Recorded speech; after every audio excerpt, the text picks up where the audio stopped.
Alright, today I'm going to be addressing these quote-unquote immeasurable speed Shinra debunks that I've been seeing around. Most of what I've been seeing seems to be due to a lack of knowledge or understanding of how Shinra's speed works and just how immeasurable speed works in general. So let's go ahead and clear up some misconceptions. The first one being Versus Battle Wiki's further explanation of infinite speed and immeasurable speed and how they compare. People use this in an attempt to assert that FTL time travel doesn't equate to immeasurable speed. However, the issue is that they don't read the context of what the paragraph actually states. Let's read it together.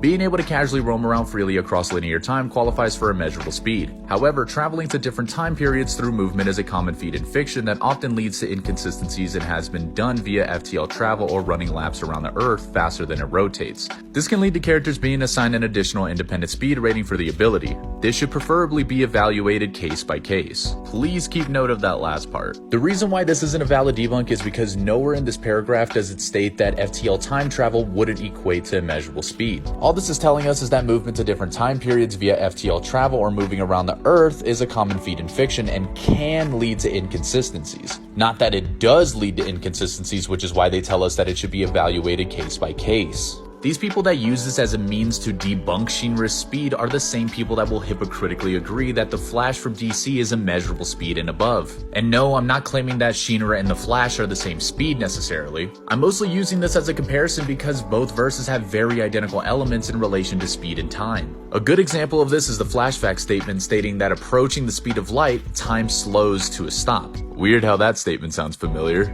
Couple this with the fact that the Speed Force wall itself is even stated to be the speed of light on DC's cosmological map, it would be consistent to say that FTL travel is required for characters like the Flash in order to gain entrance to the Speed Force, allowing him to travel to different time periods, which is normally universally agreed upon to constitute as immeasurable or relevant speed in Flash's case. Oh no, but if Shinra performs a similar feat and is shown to have access to quote-unquote the world you end up in when you go past light speed, and even having consistent showings and statements of him interacting in the midst of this.